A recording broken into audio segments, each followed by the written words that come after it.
DJJAYERICA. Welcome to another episode of the DJJAYERICA podcast. I appreciate everybody for tuning in.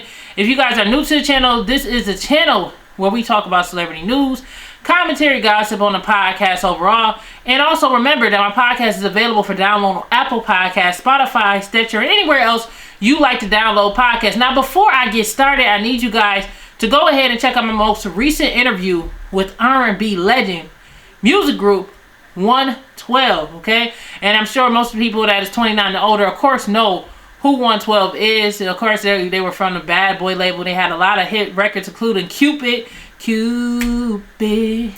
doesn't lie. Okay, I'm only giving you that much. That's all I'm giving y'all. Check out the full interview, man. They talk about the past, the present, and future. And it's basically like an autobiography type of, or a biography based interview where I talk about their career, behind the scenes. They have a real dope story they talk about Whitney Houston and all these other things about the hits that they've made over the course of their 20 plus year career. So if you guys like that, check it out. And also, the reason why I'm telling you guys check it out, because I want you guys to get a feel of all angles when it comes to my podcast and the things that we do. Because granted, I know a lot of pages out here, they're like gossip trash pages where they just sit here and trash celebrities all day. They're not actually able to contact people and get it from the horse's mouth and have conversations with these celebrities.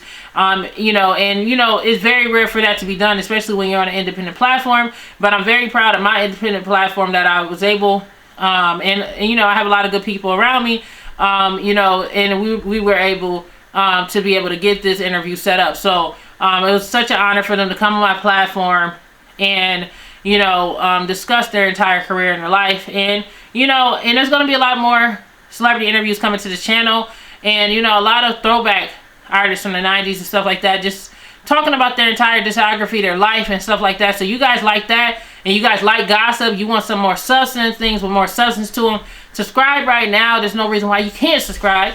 But let's get into today's subject, man. So a lot of hot topics have been hitting the airwaves, man. So first thing I want to say before anything, let me grab something real quick.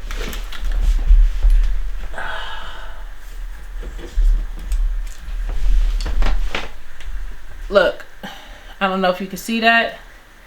Put that all the way in the camera right there. I voted, all right? It's probably out of focus. You probably can't see it, but I voted, all right? And I decided personally to exercise my right to vote.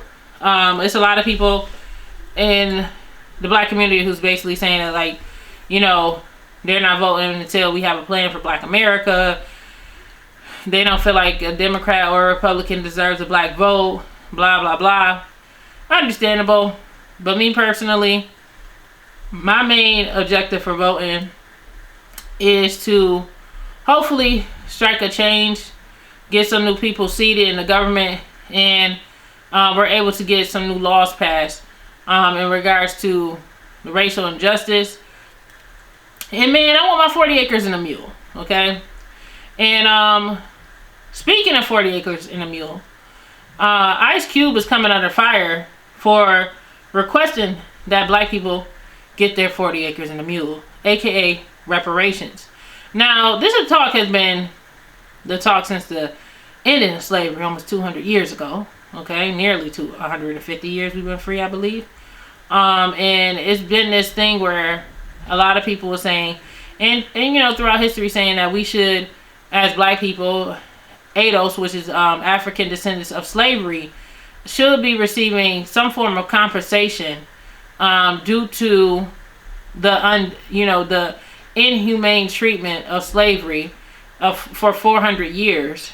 Okay, the murder, the genocide that occurred to our people, the rape, just all of the horrendous, disgusting things, the lynchings, the killings of black people. And nothing has actually been done. People's been talking about it. And this past year, since we had the whole George Floyd incident, things really just started to take a course with protesting and everything else. And rapper Ice Cube, of course you guys know who Ice Cube, he's been heavily a part of the entertainment industry, hip hop industry for like 30 years since he started in the group NWA, decided to move forward with a proposal for Black America, which would be about I think it's like $500 billion, $500 million plan, basically trying to get Black people reparations. I believe it said $500 million to get Black people their reparations for slavery, genocide, everything that came along with our ancestors being enslaved, in injustice and inequality that we've experienced since we were kidnapped and brought over to the New World. And you know, a lot of people have been complaining about Ice Cube making a decision to discuss this issue with the Trump administration, right? People have been, you know, of course, calling him different names. I'm not going to say here because YouTube is so sensitive. They might demonetize my video. But they've been calling him names, you know, basically trying to say he wasn't for the Black people, his community, because he's having a discussion with the Trump administration about getting Black people their reparations. Now, we have to sit here and really just evaluate the whole situation, because at the end of the day, it doesn't matter whether he presented this to a Republican or a Democrat. We had a lot of presidents that were Democratic, and we still didn't even have a discussion about reparations. We having a discussion right now with a Republican. We don't know if it's going to happen, but at least the discussion is actually happening now. You get what I'm saying? Because there was no discussion about us getting our reparations for like the past 100-something years, where someone actually decided to move forward with an actual contract for Black America and a plan. And a lot of people was coming after Ice Cube because he decided to try to have a discussion with Donald Trump's administration about getting all this stuff together, so we can basically get our 40 acres and a mule, be able to get our reparations for the inhumane treatment that Black people and our ancestors and us as African descendants of slavery have received here in America. And I feel like, you know, it annoys me when people say, oh, you know, he's this, he's that, all because he's deciding to have a conversation with a Republican. At the end of the day, whether you choose one side or the right, the right or the left, whatever, we're all screwed as Black people in America. Okay, can we agree that we've been screwed from the very beginning, since we were kidnapped from Africa and was brought over here? Like, can we just agree upon that? And can we agree that even since then, whether we had a Republican president or a Democratic president, absolutely nothing has been done to really improve the conditions of the Black community since then? There's a lot of things outside of course, us getting our general slave freedoms and being able to vote in desegregation. Outside of that, when it comes to finances, Black people have remained below the poverty level. Although we are, at this point, we're doing better in the economic stance in regards to people that's working and stuff like that.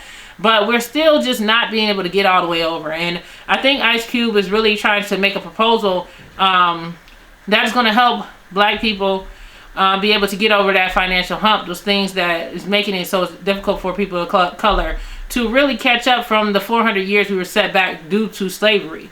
And I feel like it doesn't matter if he was a rapper. I see a lot of people complaining because they're saying like, oh, he started gangster rap and that started, you know, the misogynistic thoughts and everything else towards women and all these different nasty things that they're saying about Ice Cube. But this man is making a change. He's done so much for the entertainment community, the Black community overall the past 30+ years. And I can't sit here and knock any man, you know, especially Ice Cube type, because he's been pretty much non-controversial for the most part. He's always seemed to be the person to care about the community, really about his business.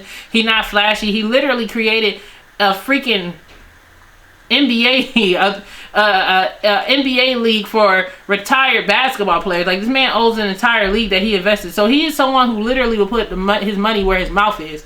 Outside of Killer Mike, who recently, I think he started a banking system. Shout out to Killer Mike because he did that too.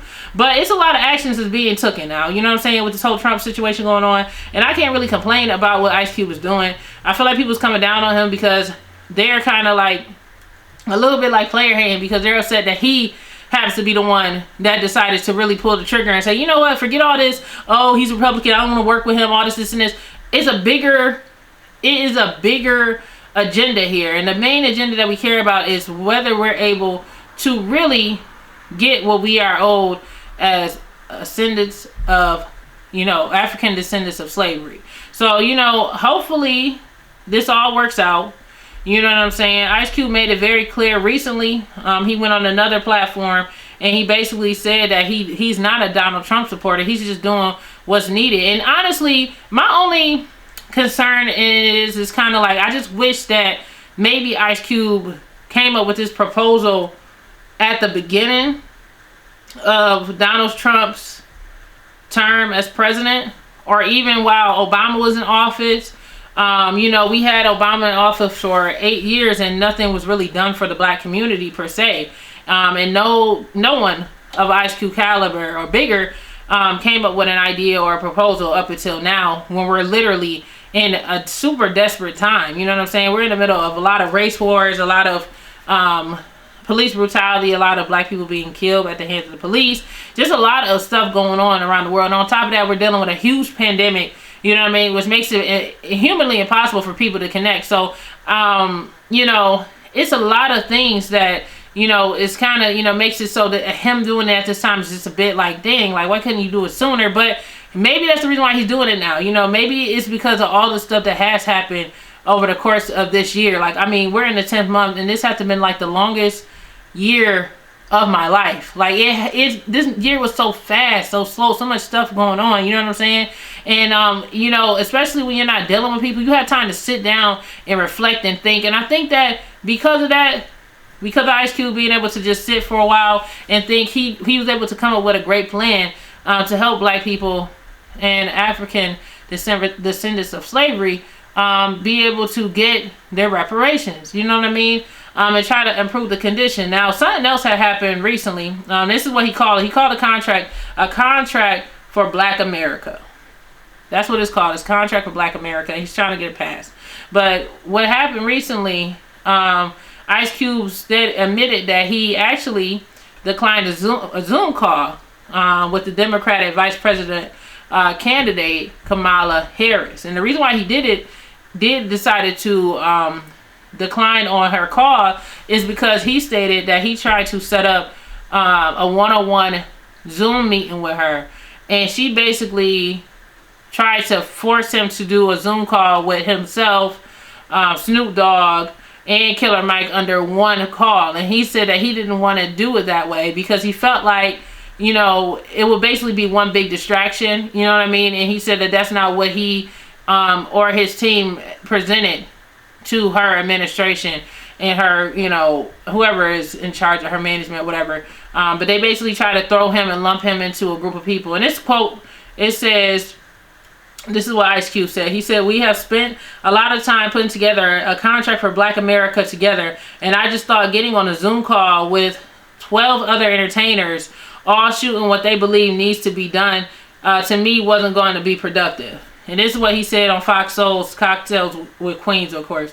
And then he also said, "I was also promised a call from Kamala Harris that I never received, and that's why I feel like I didn't want to be on the Zoom call. So I felt like our plan is so broad, you can't talk about it with 12 other people who had nothing to do with it." So he basically trying to say, like, he didn't see the point of getting on a Zoom call with a whole bunch of other entertainers backing him when they're not the ones that even thought about the proposal. This is his personal proposal. And also it makes it just, and it makes it seem disingenuous, the fact that she would agree to do a meeting with him and then basically try to do this clump them all together approach, you know what I mean? That's kind of weird, you know what I mean? And I'm not knocking anybody. You can vote for whoever you want to vote for. I'm not going to personally say who I'm voting for. I don't never say who I vote for, but I mean, you could probably figure out who I'm going to vote for. I dang sure am not about to be voting for Donald Trump. It's going to be somebody who is not Donald Trump, that's for sure.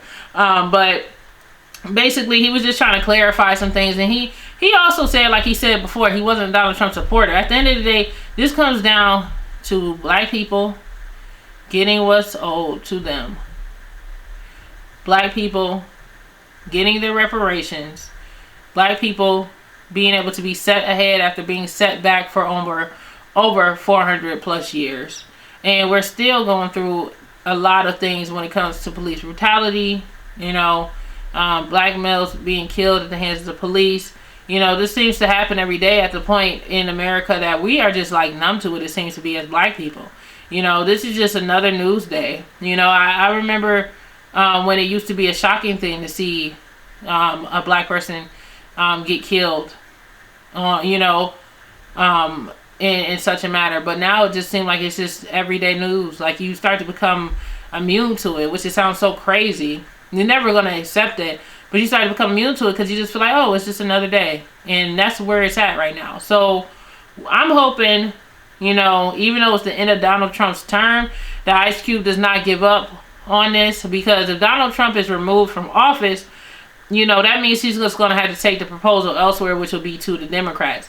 Now, me personally also, I feel like he may have, you know, he should have presented this contract maybe earlier in the year, but maybe it was just too hectic because of this pandemic going on. But I just wish he would have did it earlier in Donald Trump's, during Donald Trump's term, his first term or whatever. Hopefully this is his final term, so we could see what was Donald Trump's plan. And if it wasn't done, he would have been able to be confronted about it while they were doing the debates, and they could be like, hey, well, you know, this so-and-so gave this proposal for reparations for ADOS people, and you still haven't done anything about it. It would have just made it a bit easier for, and give a little bit more clarity when it comes to people that's voting for Donald Trump, and maybe it makes them swing their vote to go to another candidate because they know that there's nothing being done when it comes to that ploy and that plan. But yeah, in general, I did decide to vote, you know what I'm saying? I think voting is important. I know that a lot of times people feel like, you know, your vote don't count, this, and this. But I just decided to exercise my right. And that's only, you know, it's your decision on whether you want to exercise yours or not. Me personally, I decided to. Y'all tell me what y'all think about Ice Cube and the whole situation he got going on in regards to him trying to get black people reparation, because I feel like it's long overdue. I feel like we should get our reparation, and I don't feel like there's anything wrong with this dude or this man deciding to move forward and get us what we need. If no one else is doing it, I really don't hear any other entertainers that's really about their business and really about that life, and Ice Cube is definitely about that life. And you know, hopefully this all works out. And if, you know, Donald Trump is voted out of office, Ice Cube, please try to stay strong with it and present it to the Democrats so we can get what's owed due to all this stuff that's been going on. Now let's go to the next subject. So are we going to talk about Wendy Williams' bizarre behavior on her talk show, her potential downfall, all this stuff that's been going on? You know, her staff has come to the press basically saying, since they're in the audience, because remember, because of Corona, can't no real audience members come to the Wendy Williams show, so her staff is the audience member.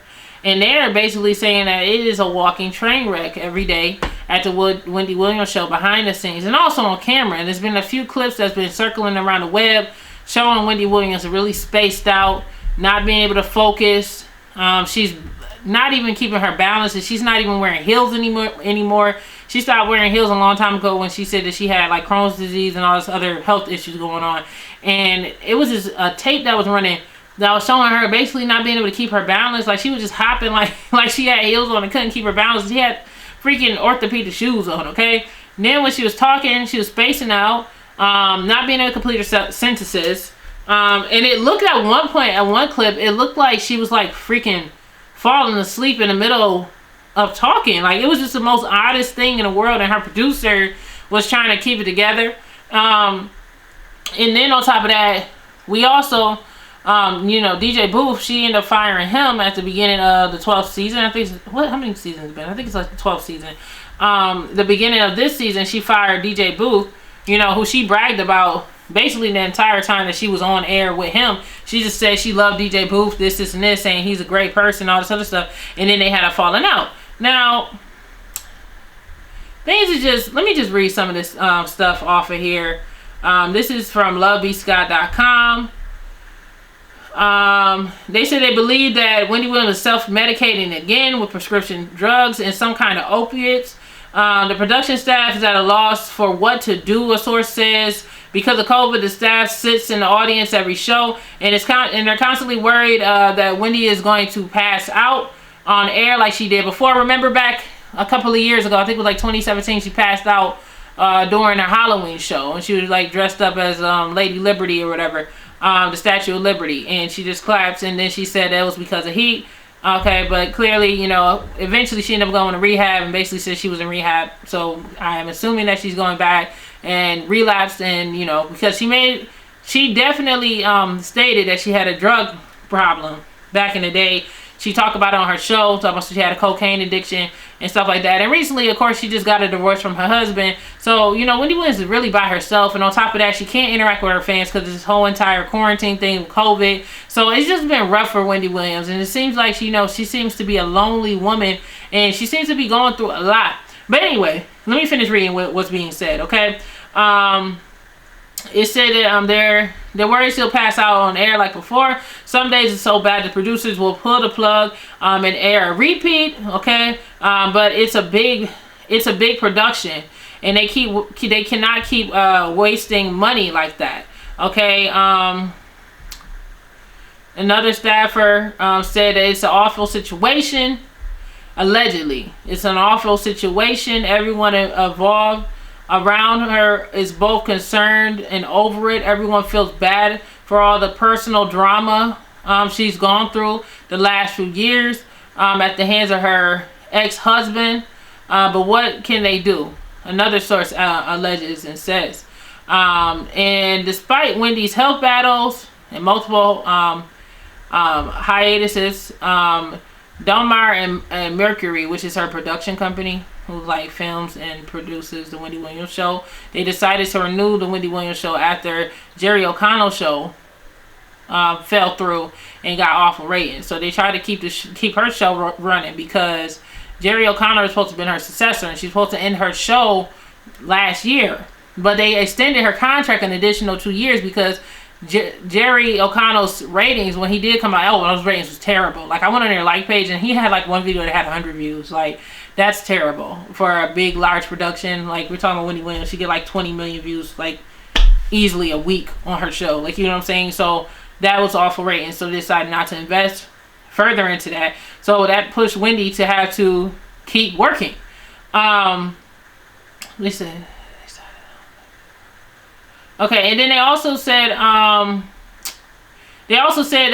it's really the top brass at the studio, Dead Mercury, who need to step in and put their foot down and make her go to rehab and get the help that she clearly needs. It was hoped that she would pull it together over the long summer hiatus, okay, which they started earlier because Wendy was having issues then, okay.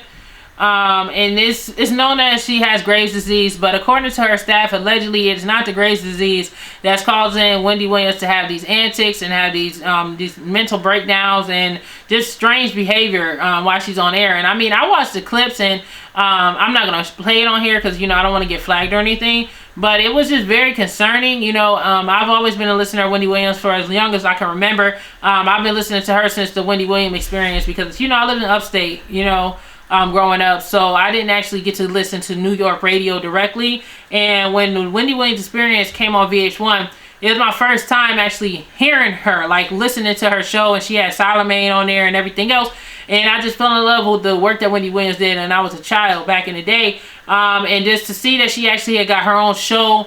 I remember watching her first show when I was a kid as well, and I just was like, man, I want to do radio like the way that she does it, but, you know, not as ratchet, but I want to do it the way that she does it, because Wendy Williams just never, you know, gave her, you know, she definitely is not afraid to say what's on her mind, you know what I'm saying? I'm saying, you know, that's just her attitude in general, though, you know what I'm saying? And I really just like her approach in a way when she delivered celebrity news. She just really had no coof. She didn't care who it was. She didn't care what level of a celebrity a person was. If she felt like something was wrong, she spoke the truth.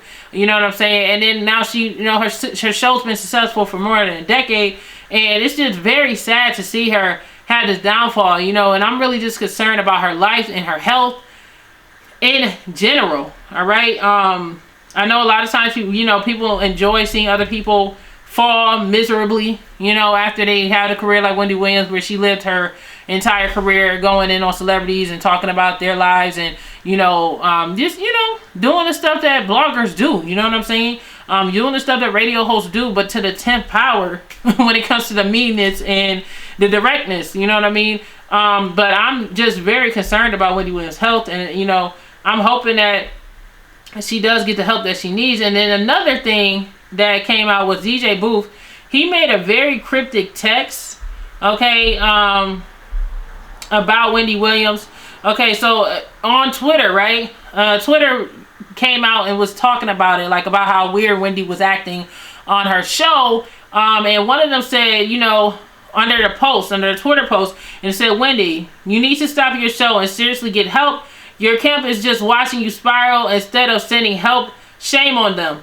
I'll be boycotting your show until you get checked into rehab. Drugs will kill you. Please get help. This someone else said, she don't listen to them. Probably why DJ Booth left the show. And then DJ Booth replied to her and said, yep, exactly. And it will all come out. Y'all have no idea what's going on. And everyone there is afraid to speak up because they don't want to lose their jobs. Then he moved forward to say, this is going to play out bad. I feel sorry for the workers and victims. Have a blessed day. So this basically put the entire social media in the storm, because they're trying to understand what exactly did DJ Booth mean by victims. Like, victims of what? Like, what's going on when he says the word victim? What does he mean by victims? Because I can see him saying the workers on the show, but he ended up coming back and made another statement. Let me just look it up. He made another statement trying to explain what he meant by victims. Let me just check here. Let me see. I don't know. I think he had came back and he said something about it, basically trying to explain it. But it wasn't like victim in a way that people are trying to say. Like, oh, it wasn't like she had like a bunch of like victims, or it was like some sex trafficking or stuff like that. But he was more so talking about like the staff being victims of having to watch her on spiral. So, just in general, the whole situation is sad. I hope that Wendy Williams gets some help. From what I'm seeing, it just seems as if Wendy Williams is definitely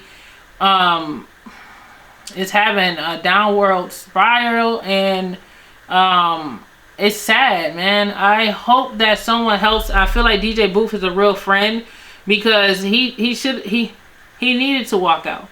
You know what I mean? It shouldn't get to the point where you are still taking money from somebody who is really ill. They could possibly, basically, I'm not even going to speak on that, if you know what I'm saying. It could get to that point, and you still taking their money knowing that they're mentally, spiritually, and physically just is not well. You know what I mean? And maybe that's what he meant by the victims. Like, the people that surround her are victims, the staff is victims, because they have to deal with that every day, and they feel stuck because of COVID, and there's nothing else that they can do in regards to their careers. It's just very sad. And Wendy Williams decided to come on air to address the concerns. She basically was trying to say, she said that she wasn't perfect, she's trying to do better, everyone has off days. She was basically trying to justify the weird behavior that she's been having on the past several shows she's been on. But it's like, Wendy, if you're going to be someone who's like spilling everybody's tea and everybody's business, putting it out there on who's, not perfect, who's doing messy stuff in their life, this, and this, you should be able to try to take some accountability for your actual life and the things that you have going on that might be messy, whether it's drug use, whether you're being abused, whether it's drug use, whether it's health related. Like, just try to be honest with your staff. If you're not well, you're not well. You acquired a very large fortune. And I know TV money is some good money. So I'm pretty sure that you acquired a very, very large fortune at this point. And for you to be, what's she, like 57? She's pretty old.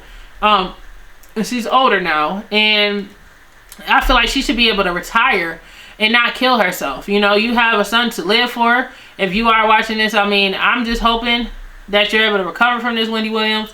Because you do have your son to live for. I'm pretty sure you know that. And I'm pretty sure that he would be devastated for anything to happen to you. You're his mom, and you're probably his best friend. Like, seriously. So I'm really just hoping that Wendy Williams get the help that she needs, because to me, it's really, really just sad. And it's so sad when you see somebody, you know, make it to where they want to be. You know, she worked real hard through radio, made it to TV, ended up getting her own talk show, and now, after a decade and some change, things are just plummeting fast. And, you know, a lot of people is excited about it. I'm not excited about seeing this woman have a downfall. You know, Charlamagne said that he thought that she was on drugs a few years ago when that whole thing happened with her faint and everything else, allegedly. You know, so I just hope Wendy Williams is okay. And I hope that she take care of herself. And I hope that she could keep it as real about her life as she do with other people's lives. Like, if you could sit here all day and talk about other people's lives all day, every day, and things start to look funky in your life, don't be afraid to tell your co-hosts, that you like to call us, the studio audience, the truth. You know what I'm saying? They do say the truth sets you free. So maybe you should tell the truth, Wendy, and try to get yourself cleaned up, because this is just not a good look. It's real sad, and I hope you do better. Now, speaking of which, Russell Wilson and Ciara is giving back to Seattle community in a big way through their Why Not You Foundation. Russell and Ciara are contributing $1.7 million to rebrand the existing charter program known as Cascade Midway Academy, just south of Seattle. You know, as you know, Russell and Ciara spend a lot of time in Seattle, since, of course, Russell is the quarterback for the Seahawks in Seattle. So that's really, really cool. You know, I'm just glad that Ciara found happiness. You know what I mean? And she's done found herself a really, really good husband, because the whole thing, if you like follow Ciara's career, everybody remembers when she got her Future, how that, you know, played out, how she was, you know, heartbroken over him when they broke up, and, you know, she ended up being a single mom. And then Russell Wilson came in, and, you know, she's been living fabulous ever since. She don't even got to come out with no more music, for real, for real. She's just, you know, basically a model at this point, and just being a mom, and she really is just living her best life. You know what I'm saying? I'm never going to knock, you know, black love at the end of the day. And Russell Wilson and Ciara is definitely a power couple. And I'm glad that, you know, Ciara found her knight in shining armor. You know, black women don't give up on love. Like, if you really want to give up on love, have a look at Ciara and Russell Wilson, and that will make you want to just not settle for less. Like, for real, it'll make you just be like, yeah, Ciara can find love, I can find love too. Don't give up on love, man. How many of y'all just like really be like, damn, F this, you know what I'm saying? You're willing to settle, you know? Or how many of you guys have settled before in like a relationship and was just like completely, utterly unhappy? And, you know, one day you decide, okay, I'm about to just let this relationship go. And then you end up finding, or the right person end up finding you. You know, it seems as if people don't believe that things like that can happen anymore.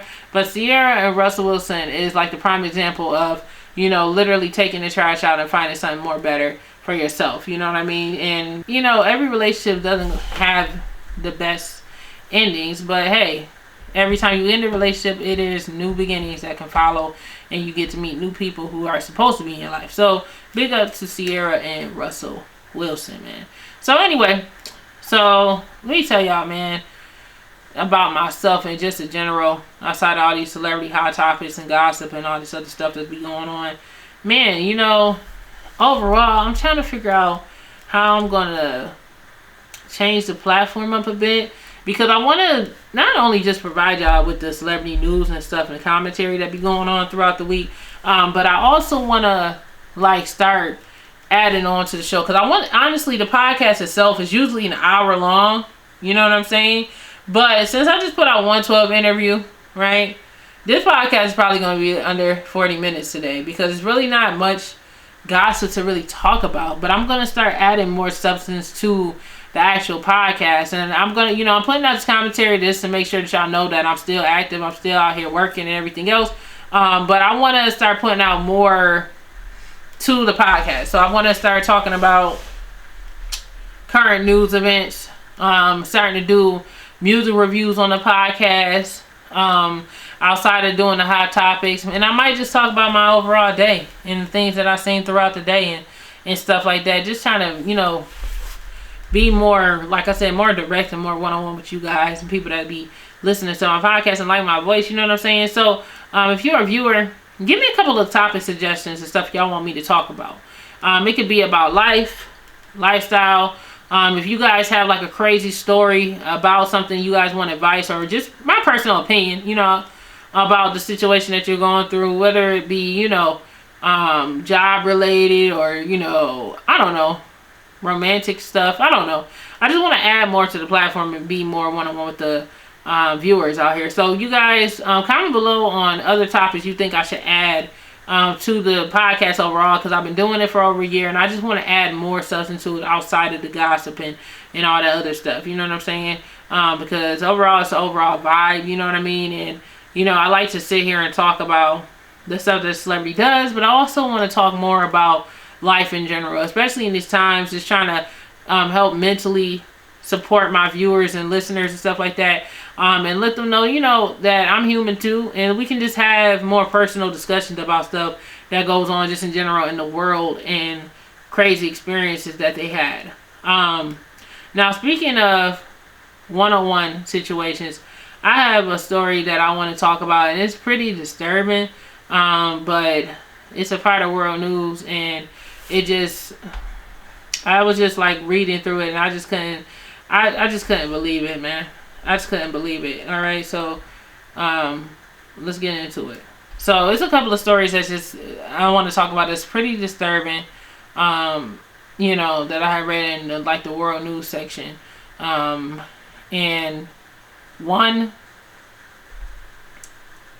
is about a 6-month-old, well, she's 6 months pregnant. Okay, black woman was killed by her boyfriend and strangled to death Friday night. Now, this is from People magazine. A Long Island man is being held on second-degree murder charge for allegedly strangling his pregnant girlfriend Friday night and then leaving her body along the side of Queens Expressway. People confirms the allegations against 29-year-old Goya Charles, who investigators contend killed Vanessa Pierre. Relatives said Pierre was 6 months pregnant. The expectant mother, who worked as a nurse practitioner, had already picked up a name for the baby girl she was carrying. The police alleged that Charles dumped the body of Pierre, 29, along the shoulder of the Horace Harding Expressway in Bayside. The MTA bus driver stopped. The MTA bus driver spotted her around 6 a.m. on Friday and called 911. The statement from the Queens District Attorney Office alleged Pierre was found with a pair of gray sweatpants on, wrapped around her neck. It was alleged in the statement that video surveillance from just before 3 a.m. captured the attack on Pierre. The footage allegedly shows Charles pulling over on the Harris Harding Expressway before attacking the woman he'd been dating for more than a year. Charles exited the driver's seat of his 2019 white Dodge Challenger, which is registered in the name of the victim, Vanessa Pierre. He moved to the back seat where Miss Pierre could be seen moving on the video footage, and then soon after that, all movement stopped and the victim appeared to lay across the back seat motionless. More than 90 minutes later, the defendant is observed exiting the vehicle and then allegedly dragging the pregnant woman out of the car and dropping her body on the sidewalk. The defendant allegedly left the woman dying body on the side of the roadway, returned to the vehicle, and fled the scene. First responders arrived and declared her dead on the scene. Like, that is so freaking disturbing. Like, yo, like, what is wrong with people? Like, and this is a black woman, and I'm assuming that her spouse, I don't know if the spouse was black or what, but was this all because she was pregnant? Like, why would you kill not only her, but your unborn child? Like, is it, I don't understand these people. I don't understand people out here. Like, is it really that terrible to become a parent? Is that really that terrible to become a father, that you will be willing to strangle the life out of a pregnant woman? and throw her on the side of the road, dead, with your unborn child dead inside of her? Like what is wrong with people, yo? This is like really, really disturbing news. And it just be, you know, stories like this just rub me all the wrong way, because it's like, you know, what can you say about that? Like, is the death penalty available for someone who will be willing to do such a disgraceful act to the woman who was carrying his child, or any woman, period? Like, I'm just like disturbed by the whole situation, man. And this is sometimes, you know, it's kind of hard for me to do the world news thing. Like, I'm trying to get myself into that, but man, it's a lot of crazy stuff that's going on.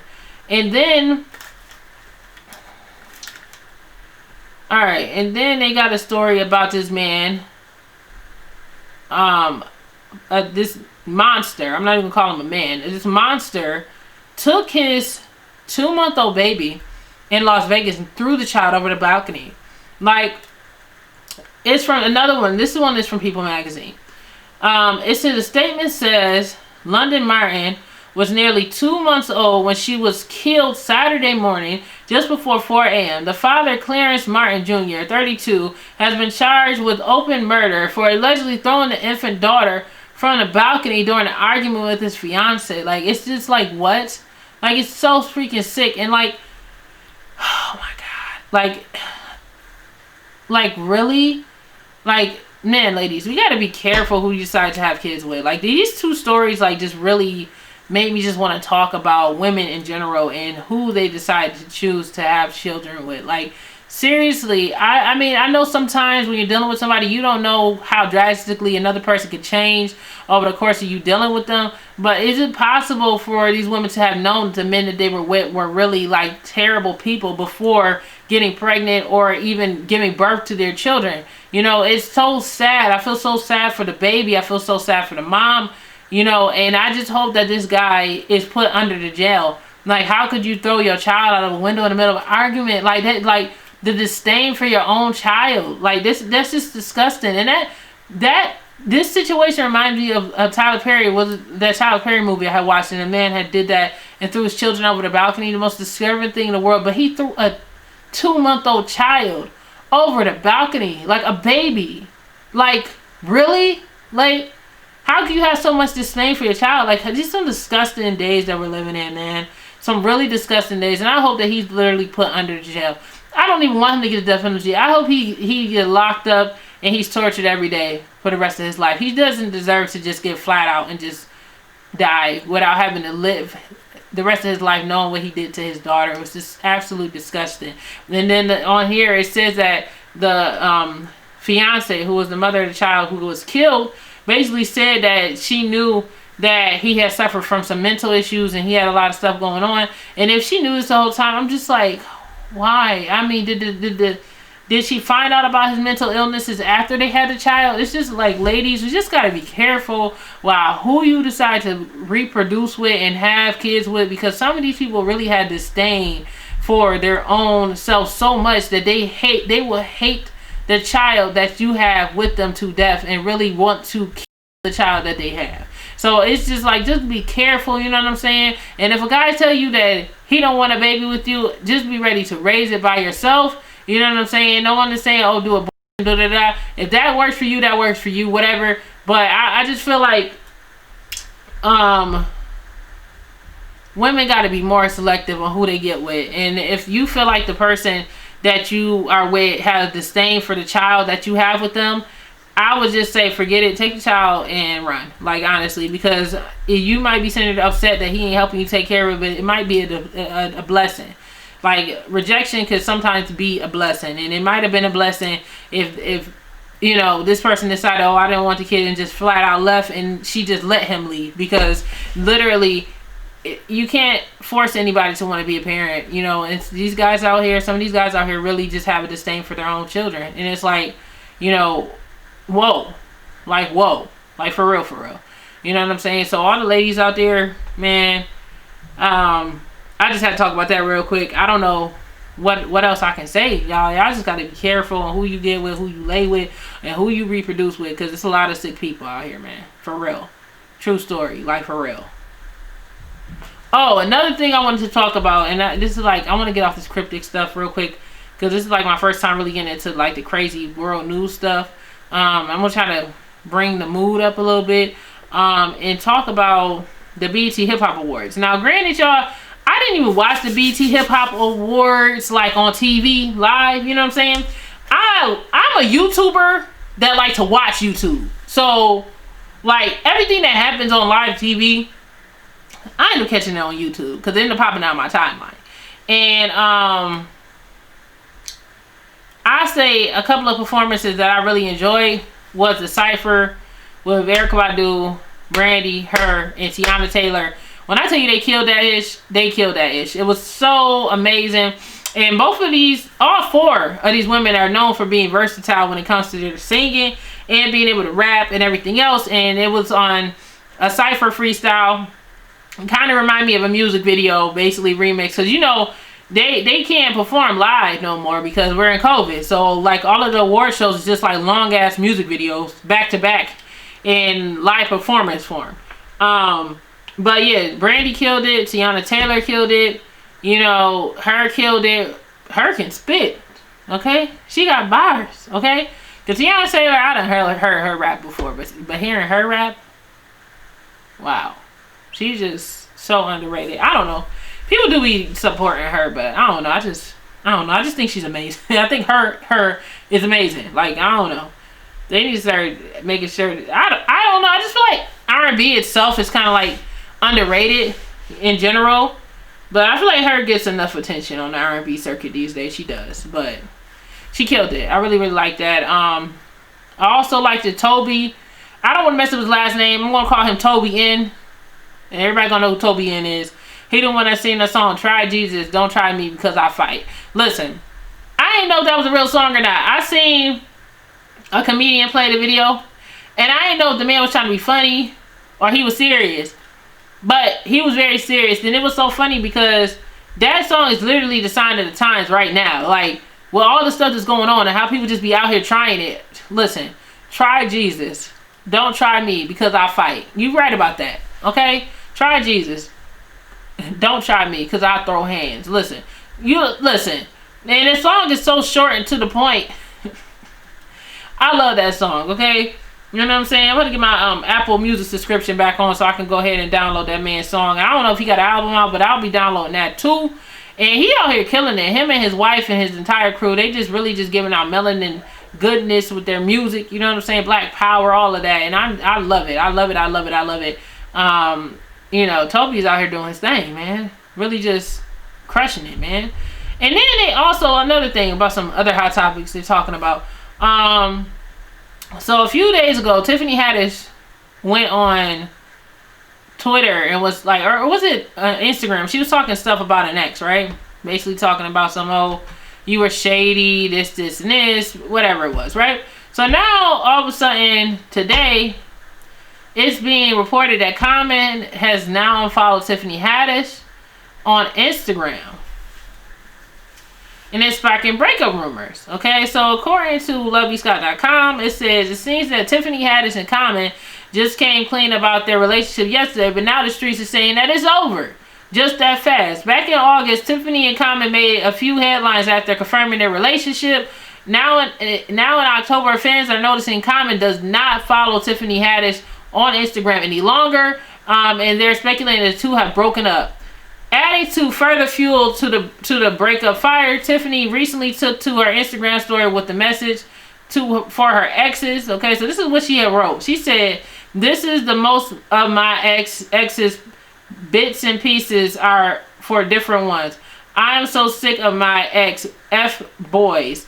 Yes, you still a F boy, even if we was in a relationship, because you still was trying to F when it was over. Boy, stop reaching out to me trying to be my friend. I don't want to be your friend. Plus, you got a whole woman and babies on the way, and we've been done for years, but you want a windfall of money, and you want me to take you want me to make that win go, huh? Ha ha ha. If I thought that I would remove you from my entire life, I would. Just act like I never said I love you, because who I was loving wasn't the real you, And when the real you showed up, I was disappointed and disgusted. So please go away forever. Peace and happiness be upon you and your family. All right, so neither one of them actually spoken publicly on whether they broken up or not, but that's what they're claiming. They're claiming that Common and Tiffany Haddish possibly broken up after dating throughout the quarantine. Can you really say you're shocked? Who's really shocked about that, honestly? I didn't think that was going to last anyway. All right, I just don't see it lasting. Let's see what else we got going on, man. But besides that, outside of that, y'all, I think I ran my course. You know what I'm saying? Oh, the other thing I want to talk about was the way Mike Tyson, seemed to be like, Boosie just seemed real scared of Mike Tyson when they did that podcast. I watched that, man, and it was some clips that made me be like, whoa. It looked like Boosie is a little scared of Mike Tyson, because Mike Tyson was really just going in. Then he basically called him out for saying stuff about Dwayne Wade's daughter, Zaya, transgender child, whatever. Basically was like trying to ask him about his sexuality and his sexual orientation. Things got real weird on there. I don't know if any of y'all seen that or whatever, but it was just a lot. It was a whole lot, and it just seemed like, Mike Tyson just knew that Boosie was afraid of him, so he just flat out just basically was trying to check him and basically get this man in order, baby. It was a weird podcast, okay? And it's like, who really gonna just go off and rip off at the mouth at Mike Tyson? Like, Mike Tyson is just a scary dude, period, okay? In and outside the ring, he's just a scary dude. And I just feel like at this point, Mike Tyson was bullying the hell out of Boosie, and Boosie couldn't do nothing about it. It was the most quietest I ever seen Boosie my entire life. He was literally just eyes wide shut, like literally just sitting here like, oh yeah, yeah. Mike Tyson was over there just out here spitting straight to Boosie and not caring if Boosie was feeling it or not, okay? What he did say is that you go ahead, you gonna sit down, because if not, I'm gonna knock you out. That's the thing that I was getting from it. It was a really strange podcast, You can't really express yourself really when you're around Mike Tyson. You might get a little, you scared you might get knocked out and stuff. You know what I'm saying? But, Boosie was brave enough to go on the show. I can give him that props. But it looked like Mike Tyson was really just being a bully. That's what it was looking like to me from watching that podcast. It was the most strangest stuff I ever seen in my life. I'm going to check it out, because that podcast got 1 million views in a day. Wow. It's probably at like 3 million, 4 million right now, but that interview was real crazy, okay? Y'all tell me what y'all think about that. Have y'all seen that Mike Tyson interview? And did y'all agree with the things that he said to Boosie? Y'all tell me what y'all thought about that also, man.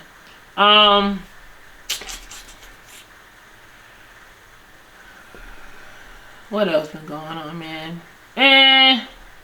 I guess I can wrap it up from there. Y'all, just make sure we got a week until we find out whether we have Donald Trump as the president for another 4 years, or whether we get a new president. So, I'm hoping that a lot of you guys take the next 5 days or 7 days until then and try to get your butt out there and vote. You know what I mean? If you don't want to vote, understand that is the person that is voting. You can't complain about it because you weren't a part of, you wasn't a part of the process of trying to get anybody in or out. You know what I mean? I will hope that the people if you're not satisfied with the current president, you take the actual physical steps, and take 5-10 minutes to go ahead and vote. And honestly, voting takes literally less than 5 minutes. It literally does. Once you get in the poll, they give you the documentation. You take your pen, you fill it out, and you literally slide in there and you out the door. Like, honestly, I went to vote and it literally took us the line was going fast. It was a long line, but it went fast. We walked in there at 1, we were out by 1:30. That's how quick it took. And honestly, if it wasn't a line, we probably would have got there at 1 and got out by 1:05. So it really doesn't take that long to vote. So make sure you guys try to exercise our right to vote, man. Let's see what happens in the next election. You know what I'm saying? And whether we get the president that we want or not, we have to try to stay strong for each other. You know what I'm saying? Just try to do the things that you could do every day to change what you can change your life. Because the president can't change your life, really. You know what I'm saying? The president can't change your life. You can only change your life. They can help in certain arenas when it comes to healthcare, stuff like that. But outside of that, you winning in life, you changing your finances had nothing to do with the president of the United States. It's something that you got to do for yourself. And that's something that you have to determine within your own breath every day. So, you know what I'm saying? Try to commit to change. You know, try to stay strong through all of this. Y'all try to stay positive. And for everybody out there, make sure you guys hit the subscribe button, hit the like button, hit the notification bell. I appreciate everybody for tuning in. Make sure you guys check out my 112 interview. Once again, my interview with 112, the legends, man. I'm going to catch y'all on the next podcast. Follow me now on Spotify, Stitcher, Apple Podcasts if you want to hear the audio while you're running, jogging. All right? And y'all take it easy. I'm going to catch y'all on the next one. Much love. Peace. DJ.